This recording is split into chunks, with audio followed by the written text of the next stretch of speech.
मन्या सुरवे के एनकाउंटर के बाद मुंबई के अंधेरे गलियों में एक नाम तेजी से उभरने लगा, शेख मुनीर। ये वो आदमी था जिसने पुलिस को खुली चुनौती दे दी थी। वो अकेला था, मगर उसके इरादे इतने मजबूत थे कि लोग उसकी छाया से भी डरने लगे।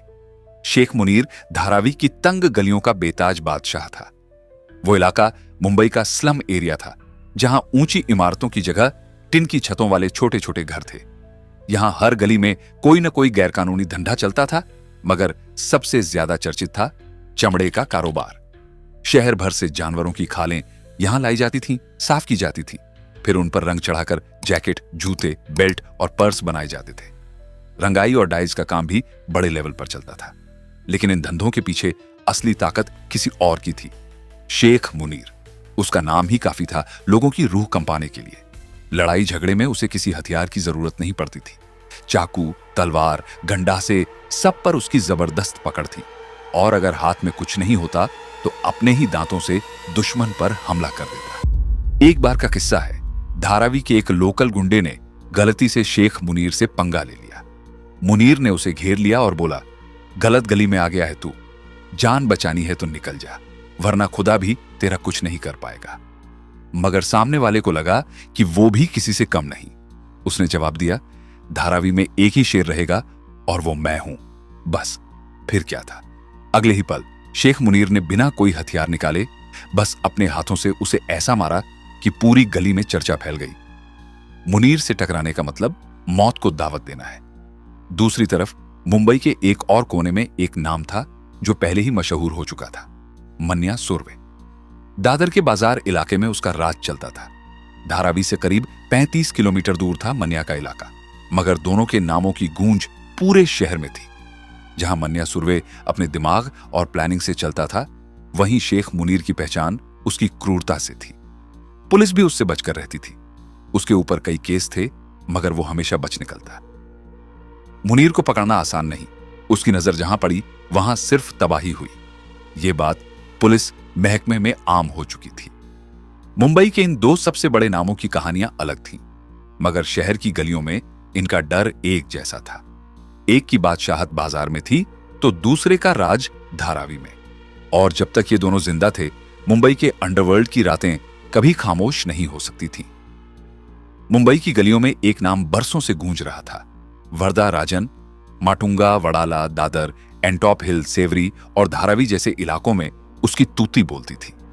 माटुंगा स्टेशन के पास ईस्ट साइड में उसका मशहूर गणपति पंडाल लगा करता था। यहां आने वाले लोगों से लेकर बड़े बड़े नेता और बॉलीवुड स्टार्स तक उसे सलाम ठोकते थे। इस एरिया में मेरे खिलाफ कोई नहीं जा सकता, वरदा राजन अक्सर यही सोचता था। मगर उसे अंदाजा भी नहीं था कि दो नौजवान उसकी सल्तनत को हिलाने की तैयारी कर रहे थे। इनमें से एक था शेख मुनीर, जो धारावी का बेताज बादशाह बन चुका था। जब भी इलाके में झगड़ा होता, लोग कहते, मुनीर को बुलाओ। उसकी लड़ाई की स्टाइल अलग थी। चाकू, तलवार, हथियारों की तो छोड़ो, वो दांतों से भी वार कर देता था। झोपड़पट्टी के कई गुंडे उसके आगे कुछ भी नहीं थे। दूसरी तरफ मन्या सुरवे अपने इलाके में अकेले ही राज कर रहा था।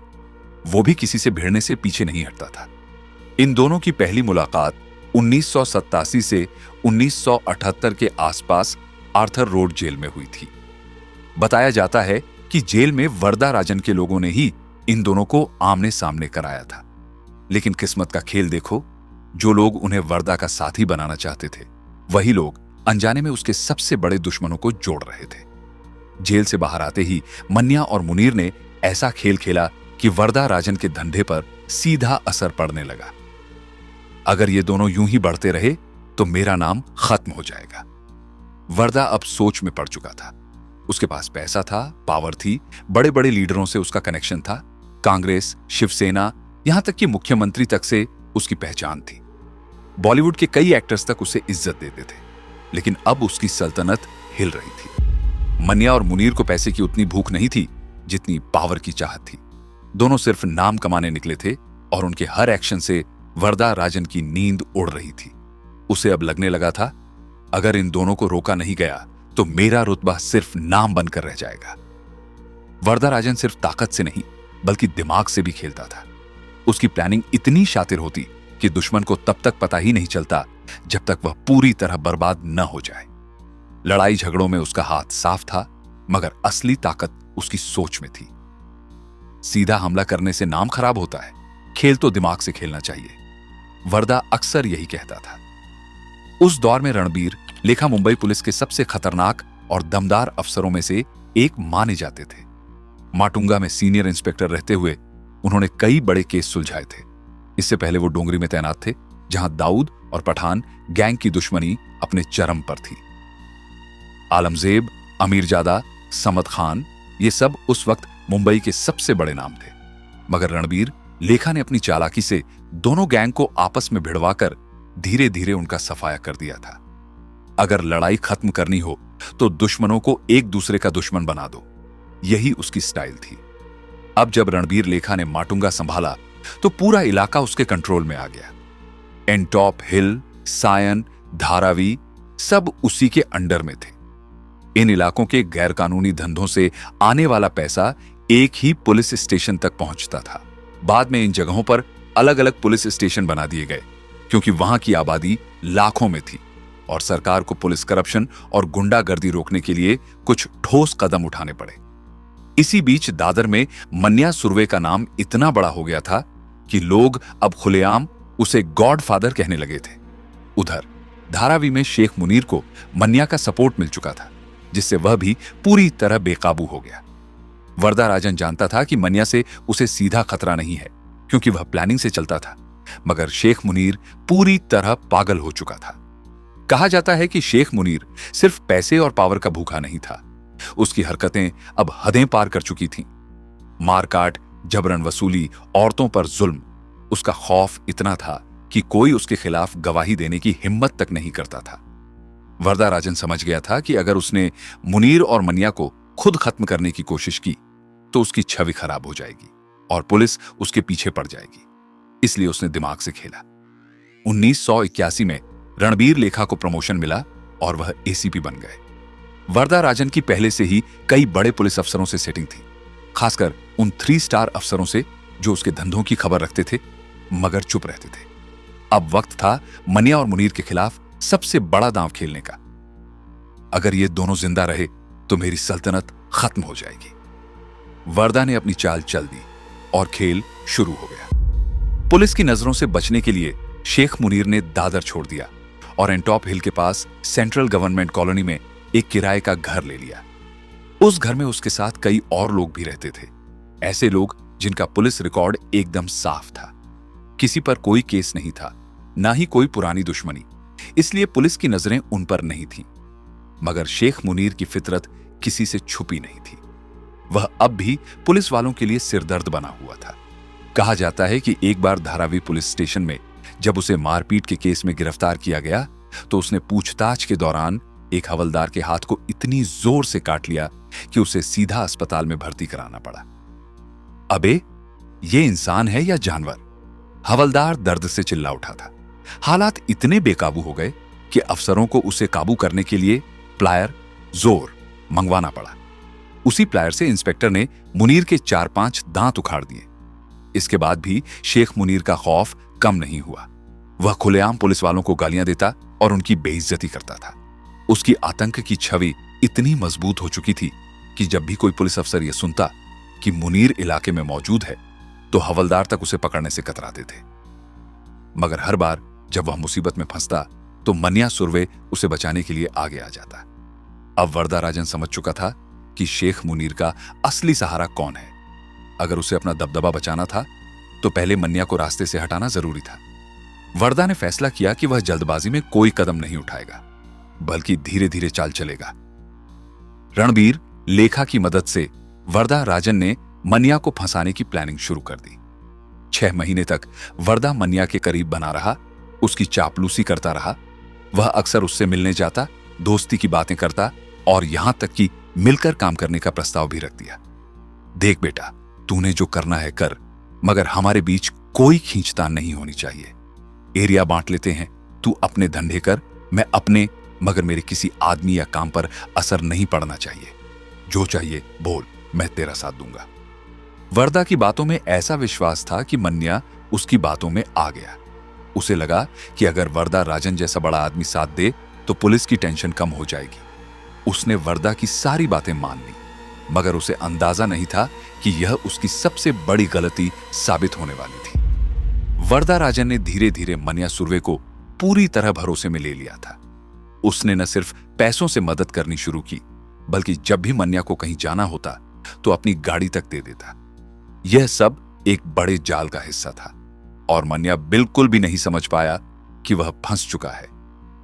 1982 का साल, मुंबई में पहला पुलिस एनकाउंटर होने वाला था। मन्या को अब तक अंदाजा नहीं था कि जिस गाड़ी में वह अपनी गर्लफ्रेंड के साथ घूमने निकला है, वो गाड़ी वरदा राजन ने ही दी थी और यही उसकी सबसे बड़ी भूल थी। वो गाड़ी फेंक थी, एक ट्रैप। पुलिस को पहले ही इस गाड़ी का रंग और नंबर बता दिया गया था। जैसे ही मन्या वड़ाला से निकला, पुलिस ने घेर लिया और गोलियों से भून दिया। मुंबई का पहला एनकाउंटर। मन्या सुर्वे की कहानी खत्म हो चुकी थी, लेकिन यह अंत नहीं था, क्योंकि अब शेख मुनीर ने बदला लेने की कसम खा ली थी। जिस अफसर ने एनकाउंटर में मन्या को गोली मारी थी, वह था इंस्पेक्टर इशाक बागवान। और अब मुनीर की नजरों में इशाक ही उसका सबसे बड़ा दुश्मन था। मुनीर ने इशाक बागवान के घर फोन करना शुरू कर दिया। वह फोन पर गालियां देता, धमकियां देता और चीखता, तूने मेरे दोस्त को मारा है, अब देख मैं तुझे कैसे खत्म करता हूं। इशाक बागवान और उनका परिवार अब मुनीर के निशाने पर था, लेकिन फोन कॉल से ज्यादा डरावना था मुनीर का अगला कदम। एक रात बागवान के घर की डोरबेल बजती है। उनकी पत्नी दरवाजा खोलती है तो दो अनजान आदमी सामने खड़े होते हैं। हम जानते हैं तुम्हारा आदमी कहां रहता है, उसे बोल देना, अब बच नहीं पाएगा। यह धमकी साफ इशारा था कि खतरा सिर्फ इशाक बागवान तक सीमित नहीं था, बल्कि अब उनका पूरा परिवार टारगेट बन चुका था। मुनीर ने ठान लिया था कि वह उन सभी पुलिस वालों का पीछा करेगा जिन्होंने मन्या सुर्वे के एनकाउंटर में हिस्सा लिया था। उसने एक एक करके सभी के घर के पते निकाल लिए। अब मुनीर हमेशा 3-4 बंदूकधारी साथ लेकर घूमता था। ये लोग कहीं भी हमला करने के लिए तैयार रहते थे। मुंबई की गलियों में अब एक नया डर फैल चुका था। मुनीर ने कई बार पुलिस वालों को निशाने पर लेने की कोशिश की, मगर हर बार कुछ ना कुछ गड़बड़ हो जाती। कभी वह देरी से पहुंचता तो कभी पुलिस अफसर वहां से पहले ही निकल जाते। जितनी बार उसने हमला करने की सोची, उतनी बार वो नाकाम रहा, लेकिन उसकी हिम्मत किसी पागल शेर से कम नहीं थी। एक बार रेलवे स्टेशन पर चेन स्नैचिंग करते हुए जीआरपी रेलवे पुलिस ने उसे पकड़ लिया। उसे कोर्ट में पेश किया गया, लेकिन जैसे ही मौका मिला वो कोर्ट की खिड़की से कूदकर भाग निकला। उसके नाम पर 35 से ज्यादा केस दर्ज थे। लूट, मर्डर, अटेम्प्ट टू मर्डर, हर बड़ा गुनाह उसकी फाइल में था। मन्या सुर्वे के एनकाउंटर के बाद पुलिस ने 1 साल तक उसका पीछा किया, मगर वो हर बार बच निकलता। क्राइम ब्रांच की कई टीमें उसके पीछे लगी थीं। इशाक बागवान और उनके साथी अफसर दिन रात मुनीर को पकड़ने की प्लानिंग कर रहे थे। तफ्तीश के दौरान एक अहम सुराग मिला। मुनीर का एक करीबी दोस्त था, पुष्किन मालपरोस। वर्सोवा में रहने वाला यह क्रिश्चियन लड़का अक्सर मुनीर को अपने घर में छिपने की जगह देता था। उसका परिवार, उसकी मां और बहन शरीना वर्सोवा विलेज के किनारे एक सुनसान इलाके में रहते थे और पुलिस को यकीन था अगर पुष्किन तक पहुंचा जाए तो मुनीर तक पहुंचना मुश्किल नहीं होगा। पुष्किन भी किसी संत से कम नहीं था। उस पर चैन स्नैचिंग और लूटपाट के कई केस दर्ज थे। एक दिन डीएन नगर पुलिस स्टेशन में पुलिस ने उसे एक चेन स्नैचिंग केस में पकड़ लिया।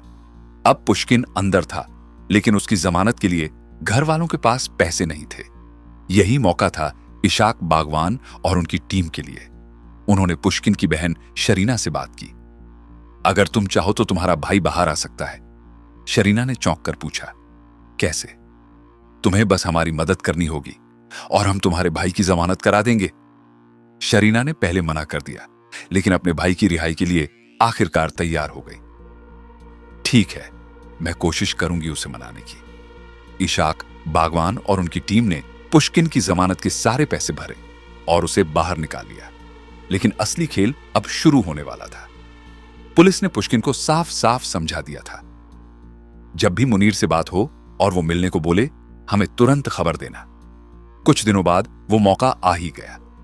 पुष्किन ने शेख मुनीर को वर्सोवा बुलाया, गंगा भवन के पास। जैसे ही मुनीर वहां पहुंचा, पुलिस पहले से ही जाल बिछा चुकी थी। इस ऑपरेशन में इशाक बागवान, अशोक देसाई, फतेह सिंह गायकवाड़ और गुरुनाथ गावकर जैसे अनुभवी ऑफिसर शामिल थे। साथ में 8 से 10 कांस्टेबल और हेड कांस्टेबल भी थे।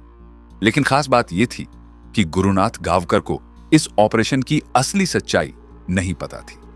उसे नहीं मालूम था कि यह सिर्फ गिरफ्तारी नहीं बल्कि एनकाउंटर का प्लान है। पुलिस ने 3 ऑटो रिक्शा हायर किए थे। उस दिन पुष्किन की बहन शरीना को भी बुलाया गया।